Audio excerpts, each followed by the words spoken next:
Le choc des guerriers, le choc des titans, le choc des grands champions. Organisé par Gaston Production, ci njiitalu Makan Bang, l'héritier de Gaston Bang. Le dimanche 27 juillet à l'arène nationale. Ndaw lu rëy mbokk yi, Bombardier, l'enfant chéri de Mbour, double roi des arènes, le grand champion. moo fa war a jàkkaarloo nag ak Jackson Junior, doomu Géejawaay. Birima ba ca benn baat ba bu waxee ren balay waxaat déwén. Makan ni combat boobu laay jël nag daal di koy jox ki nga xamante ne nii mooy El Hadji Djibi Dia, directeur général Sapronet, borom Kaolack. waaye li gën a doy waar ci bés boobu nag mbokk yi mooy Talfa gamer bi moo fa war a jàkkaarloo ak armée bu benn brak. c'est le combat de tous les dangers. waaye li Sénégal njaay ñëpp doon xaar mooy finalu clafu Gaston Production ci atum 2024-2025. bébé guy gi moo koy bëre ak Eumeu Junior. cey boobu combat. waaye mbokk yi ci bés boobu xeeru ngor numéro 2 dina fa jàkkaarloo ak Eumeu Sène Junior. Soulay Gaynde jàkkaarloo fa ak Caatu Ngéwél. Déranger dina fa jàkkaarloo ak Calki. Jules Diène jàkkaarloo fa ak Doomu Loor. Badou Fall dina fa jàkkaarloo ak Wextan.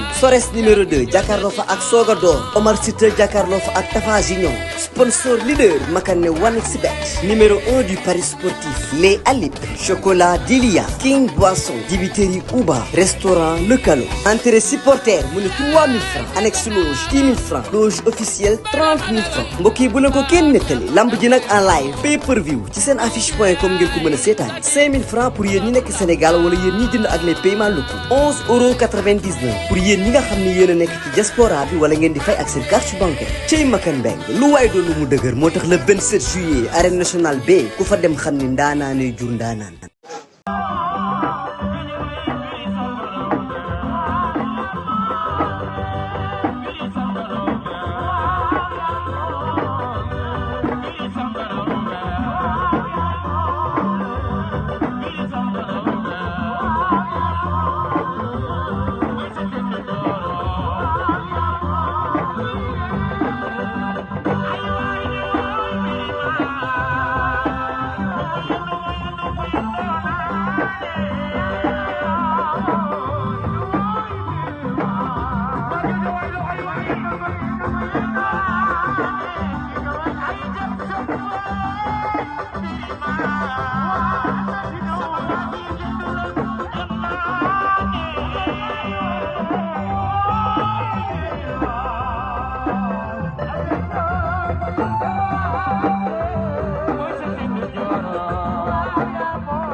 dañu nuyoo rek.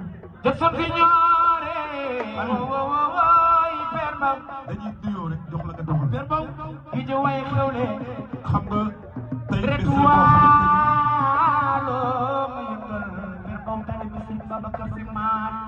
waalo waalo Serigne Babacar Sy Malick ndeysaan Bakare vraiment aram lo ko baja Serigne Fallou ñu mi ci ñëwaat talibé Cheikh baa ngi nii te sant ñoo talibé Cheikh du ñëw talibé Cheikh Abou Sefa jërëjëf Aliou jërëjëf Aliou fii non dañuy nuyoo rek parce que ñun Guédiawaye lañ dëkk